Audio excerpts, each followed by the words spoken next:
एक वक्त का किस्सा है। नागासाकी नामी गांव में एक बाजार था जहां एक आदमी देसी मुर्गियां बेचा करता था। लोग उससे मुर्गियां खरीद कर ले जाते और उनके गोश्त से मजेदार खाने बनाते थे। उस आदमी के अलावा गांव में कोई और मुर्गी नहीं बेचता था। उसी गांव में बिट्टू नाम का लड़का सेठ की दुकान पर काम करता था। बिट्टू एक काम कर, जा मंगू कसाई के पास जा और उससे एक वीआईपी देसी मुर्गा खरीद कर आ। आज बहुत दिल कर रहा है अपनी बीवी से देसी मुर्गी की कढ़ाई बनवाता हूँ। अरे वाह शेठ साहब, कसम से बहुत दिन हो गए हैं मैंने देसी मुर्गी का गोश्त नहीं खाया। आपकी बहुत मेहरबानी होगी, इस बार मुझे भी देसी मुर्गी खिलाओ। और मोटे तो मुलाजिम है, मुलाजिम बनकर रहे, ज्यादा मेरा अब्बा बनने की जरूरत नहीं है। बड़ा आया देसी मुर्गी का गोश्त खाने वाला, जा उसके पास और एक देसी नस्ली मुर्गा खरीद कर है। अच्छा सेठ साहब, मैं जाता हूँ उसके पास और एक मुर्गी खरीद कर आता हूँ। ये कहकर बिट्टू वहाँ से चला जाता है। वहाँ उस कसाई की दुकान पर एक आदमी आता है। अरे भाई, क्या तुम्हारे पास काले रंग की मुर्गी मिलेगी?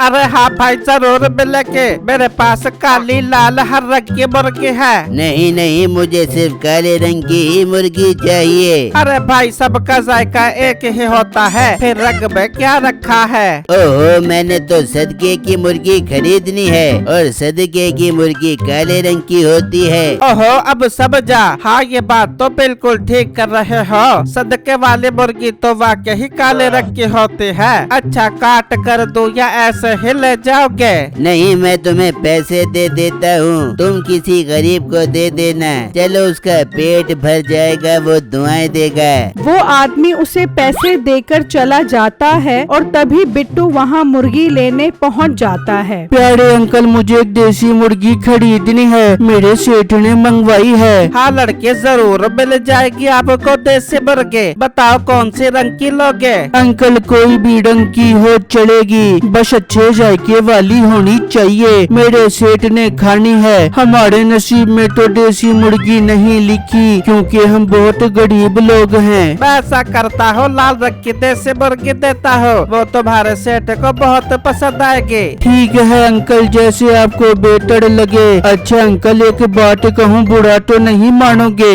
नहीं मानता, बोलो क्या बात कर दी है? अंकल, क्या मुझे देसी मुर्गी की चर्बी मिल जाएगी? हम देसी गोश्त तो नहीं खा सकते, चलो इसकी देसी चर्बी बनाकर खा लेंगे। ये सुनते ही कसाई सोचता है, हाँ क्यों ना, मैं इसे ही वो सदके वाली मुर्गी दे दूं। ये ज्यादा मुस्तहिक लग रहा है। लड़के, तुम भी क्या याद करोगे? मैं तुम्हें 2 मुर्गियाँ देता हूँ, एक तुम्हारे सेठ के लिए और एक तुम्हारे लिए। तुम दोनों ले जाओ और एक तुम पका कर खा लेना। बिट्टू ये सुनते ही खुश हो जाता है। अरे वाह अंकल, आपका बहुत बहुत शुक्रिया जो आप मुझे देसी मुर्गी दे रहे हो। आज तो मैं और मेरी फैमिली देसी मुर्गी खाएंगे। बिट्टू वो दोनों मुर्गियां लेकर चला जाता है और दुकान पर पहुंच जाता है। ओ ये क्या लड़के, मैंने तेरे से एक मुर्गी मंगवाई थी, तू 2 लेकर आ गया। अरे सेठ साहब, ये एक मुर्गी आपकी है और एक मैं अपने लिए लेकर आया हूँ। ये तेरे पास मुर्गी के पैसे कहाँ से आ गए? अच्छा, तो अब समझा, तू मेरे गले से पैसे चोरी करने लग गया है। तभी तो मैं कहूँ, मेरे पैसे आखिर कहाँ जा रहे हैं? नहीं सेठ साहब, मैं पैसे चोरी करने का सोच भी नहीं सकता। ये तो उस कसाई ने मुझे तोहफे में दी है। वो तेरी फुफ्फो का लड़का है जो तुझे मुर्गी तोहफे में देगा। चोर मेरे पैसे चोरी करता है। निकल जा, तू मेरी दुकान पर नजर न आए आइंदा के बाद। सेठ साहब, अगर आप मुझे काम से निकाल रहे हो तो मेरा हिसाब कर दो। चोरी करता है और ऊपर से पैसे मांगता है, निकल जा मेरी दुकान से। बिट्टू को ये बात सुनकर बहुत दुख होता है और वो मुर्गी लेकर वहाँ से चला जाता है। बिट्टू की बीवी को अपनी दोस्तों में अपनी इज्जत बनाने का बहुत शौक होता है। अरे शीला, तुम्हारे घर की हालत तो बहुत खराब है। मुझे तो लगता है तुम्हारे हालात तो बड़े खराब चल रहे हैं। अरे नहीं यार, ये तो हम अच्छा और साफ सुथरा माहौल होने की वजह से यहाँ पर रह रहे हैं, वरना शहर में तो हमारे बहुत सारे मकान हैं। बस इतनी भी लंबी लंबी ना छोड़। कल तेरे से चीनी लेने आई तो वो तो तेरे पास थी नहीं, और बात तू शहर में मकान क्यों कर रही है? हाँ, मुझे तो लगता है इन्होंने कभी गोश्त कुछ भी नहीं खाया होगा। जब भी इनके घर के पास से गुजरो पतली पतली दाल की खुशबू आती है। शीला को ये सुनकर बहुत दुख होता है और वो सोच रही होती है कि अगर उनके होते हुए बिट्टू आ गया और उसने खाना मांग लिया तो वो उसको कहाँ से खाना देगी और उसकी दोस्तों के सामने उसकी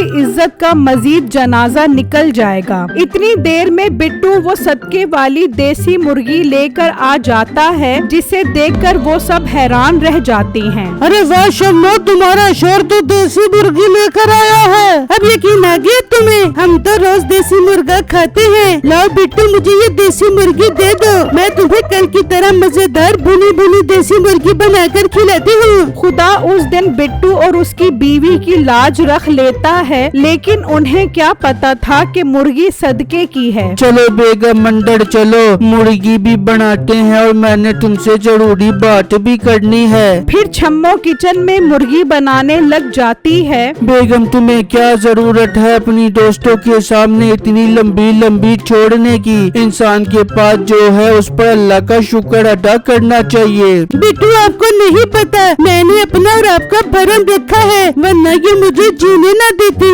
बेगम सेठ ने मुझे नौकरी से निकाल दिया है। पर बिट्टू वो क्यों? फिर बिट्टू उसे सारी बात बताता है, जिससे सुनकर छम्मो को बहुत दुख होता है। हाय बिट्टू, ये तो बहुत दुख की बात है। इसका मतलब अब हम दाल से भी गए। नहीं बेगम तुम परेशान मत हो, मैं हूँ ना, मैं कोई काम ढूंढ लूँगा। उस गांव में मीठा और उसके दो दोस्त रहते थे, जिनका काम चोरी करना था। मीठे, आज किसी ऐसी घर में चोरी करे जहाँ माल ज्यादा हो। मुझसे तो तू ऐसे पूछ रहा है जैसे मैं लोगों के घरों में मुलाजमत करता हूँ, जो मुझे अंदर के भेदों का पता है। आज अब ऐसा करते हैं, लोगों के घरों पर नजर रखते हैं, जहाँ माल ज्यादा हुआ उसी घर में आज रात चोरी करेंगे। हाँ, ये आइडिया ठीक है। सब अलग अलग घरों पर नजर रखते हैं ताकि मोटा पैसा हाथ लगे। चलो अब शाम में मुलाकात होती है। वो सब अलग अलग होकर वहाँ से चले जाते हैं और अपने अपने निशाने पर नजर रखकर खड़े हो जाते हैं। बेगम, ये सोने के गहने अलमारी में रख दे,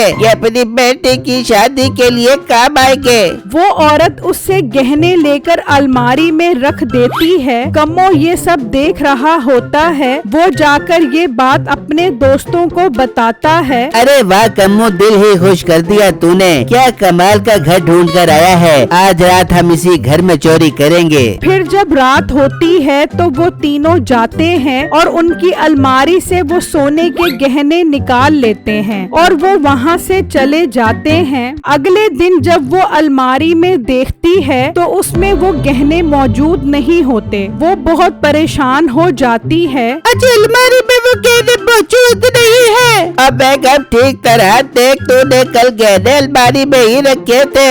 हाय, मैंने तो इस अलमारी में रखे थे, लेकिन अब इसमें मौजूद नहीं है। लगता है कोई हमारे गहने चोरी करके ले गया है। बेगम, हम बर्बाद हो जाएंगे। चलो सरपंच के पास चलते हैं और उन्हें चोरी का बताते हैं। वो दोनों मियाँ बीवी निकलते हैं और उसी सरपंच के पास आ जाते हैं, जिसने उस कसाई को सदके के गोश्त के पैसे दिए थे। क्या हुआ, तुम दोनों इतना परेशान क्यों लग रहे हो? क्या बताए सरपंच साहब, रात हमारे घर से सोने के गहने चोरी हो गए हैं। वो मैंने अपनी बेटी की शादी के लिए रखे थे। अच्छा, तो ये बात है। तुम दोनों बेफिक्र होकर घर जाओ, मैं तुम्हारे सोने के गहने बरामद करके तुम्हें पहुंचा दूंगा।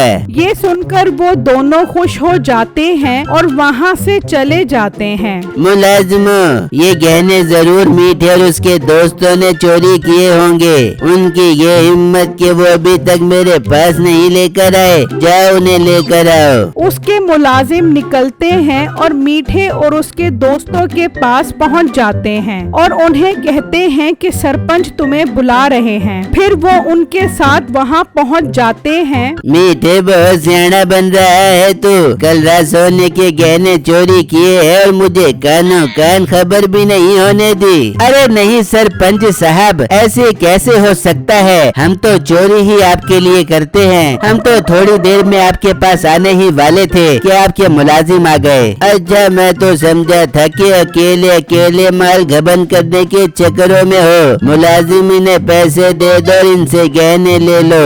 मीठा और उसके दोस्त उनसे पैसे लेकर चले जाते हैं। सरपंच वो गहने लेकर बहुत खुश होता है। मुलाजिम, इन गहनों को तिजोरी में रख दो, मैं जा रहा हूँ इन गहनों का सदका उतारने के लिए। वहाँ बिट्टू और उसकी बीवी की अब भूख की वजह से बहुत तबीयत खराब होती है। बिट्टू आप कुछ करें, इतने दिन हो गए हैं आपको नौकरी से निकाले हुए, अब तो घर में खाने पीने के भी लाले पड़े हुए हैं। पर बेगम मैं क्या करूं, कोई काम ही नहीं मिल रहा मुझे। बिट्टू अभी तो आप जाओ और कुछ खाने का बंदोबस्त करो। आप ऐसा करो, उसी मुर्गी वाले के पास जाओ, हो सकता है वो आपको एक और मुर्गी दे दे, हम उसे ही बनाकर खा लेंगे। हाँ बेगम ठीक है, मैं जाता हूँ उनके पास, वो बहुत अच्छे अंकल हैं, मुझे उम्मीद है वो दे देंगे। ये कहकर बिट्टू घर से निकलता है और वहाँ वो सरपंच भी उन मुर्गी वाले के पास पहुँच जाता है। हाँ भाई, उस दिन जो मैं सदके वाली मुर्गी के पैसे देकर गया था वो दे दी थी किसी गरीब को। जी भाई साहब, वो मैंने गरीब लड़के को देते थे। इतने में उसे बिट्टू नजर आता है। लो अभी बात ही कर रहे थे कि वो आ गया। यही वो गरीब लड़का है जिसे मैंने उस दिन सदके वाली मुर्गी दी थी। क्या ये गरीब कहाँ से लग रहा है? इसका पेट देखा है कितना मोटा है, खा खा कर पला हुआ है। इसे तुमने वो सदके वाली मुर्गी दे दी थी। अरे भाई, ये कहकर किसी की दिल आजारी तो मत करो, ये वाकई ही बहुत गरीब है, इसीलिए मैंने उस दिन से वो सदके वाली मुर्गी दी थी। मेरे आगे जबान चलाता है, मुझे जानता है मैं कौन हूँ, इस इलाके का सरपंच हूँ। खड़े खड़े तेरी दुकान बंद करवा दूंगा। तू मेरे सदके वाले पैसे वापस कर, मैं तो अपने गहनों का सदका उतारने आया था। ठीक है, मुझे कोई एतराज नहीं है, आप पैसे वापस ले लो। सरपंच पैसे वापस लेकर चला जाता है। अंकल मुझे बहुत दुख हो रहा है, आपने मुझे सदके वाली मुर्गी दे दी उस दिन। मैं गरीब जरूर हूँ लेकिन सदके वाली चीज नहीं खाता, और अब तो ये सरपंच भी मुझे बहुत जलील कर गया है। बेटा, मैं माफी मांगता हूँ, मुझे तुम्हें बता कर देनी चाहिए थी। अच्छा, दिल छोटा मत करो, मैं तुम्हें एक और अच्छी मुर्गी देता हूँ, इसे पका कर खा लेना, ये सदके वाली नहीं है। बिट्टू उससे वो मुर्गी लेकर चला जाता है। इस तरह कई दिन गुजर जाते हैं और उस आदमी जिसके गहने चोरी हुए थे उसका बेटा वापस गांव आ जाता है। ये क्या बेटा, तू वापस आ गया? हाँ अब्बू जान, अब मेरी ट्रांसफर इस गांव में हो गई है, अब मैं आपके पास ही रहूँगा। फिर उसकी माँ उसे गहने चोरी होने का बताती है, जिसे सुनकर उसे बहुत गुस्सा आता है। अम्मी जान, आपने मुझे पहले क्यों नहीं बताया गहनों की चोरी का? अब तो इतने दिन हो गए हैं। बेटा, मैंने तुझे इसलिए नहीं बताया कि कहीं तू परेशान न हो जाए। आप लोग परेशान न हो, मैं कल ही नाका लगवाता हूँ और चोरों को पकड़ता हूँ। फिर जब अगला दिन निकलता है तो मीठा और उसके दोस्त फिर चोरी करने के लिए निकलते हैं, तो रास्ते में देखते हैं कि नाका लगा हुआ होता है। और लड़कों, कौन हो तुम और यहाँ क्या कर रहे हो? अरे इंस्पेक्टर साहब, हम तो दिहाड़ीदार लोग हैं, मजदूरी करने जा रहे हैं। अच्छा, शक्ल से तो तुम फराडी लग रहे हो और इस इलाके में बहुत चोरियां हो रही है, इसीलिए हम नाका लगा कर खड़े हैं। अरे इंस्पेक्टर साहब, हम तो शरीफ लोग हैं, हमें क्या पता चोरों का, हम तो ईंट और रोड़ा उठाकर अपनी रोजी रोटी करते हैं। तभी बिट्टू का गुजर वहाँ से होता है तो वो उन्हें देखकर रुक जाता है। अरे ये तो मीठा और उसके फराडी दोस्त हैं, ये यहाँ पुलिस के पास क्या कर रहे हैं? मैं जाकर देखता हूँ। बिट्टू भी वहाँ पर आ जाता है। देखो, मेरे घर के गहने चोरी हुए हैं और मैंने चोरों को लाजमी पकड़ना है। अगर तुम्हें कोई खबर मिले तो मुझे थाने में आकर जरूर बताना। अब तुम जा सकते हो। मीठा और उसके दोस्त वहाँ से चले जाते हैं। अरे साहब जी, आप कौन से गहनों की बात कर रहे थे? मेरी बहन के जहेज के गहने कुछ दिन पहले चोरी हुए हैं। इन्हीं चोरों को पकड़ने के लिए मैंने नाका मुर्गा लगाया हुआ है। साहब जी, मैंने इस गांव के सरपंच को गहनों का नाम लेते सुना है। मैं कुछ दिन पहले मुर्गी वाली दुकान पर गया था। वो कह रहा था कि मैं अपने गहनों का सदका उतारने आया हूँ। मगर लड़के, हम इस तरह शक के बिना पर उसके घर की तलाशी नहीं ले सकते।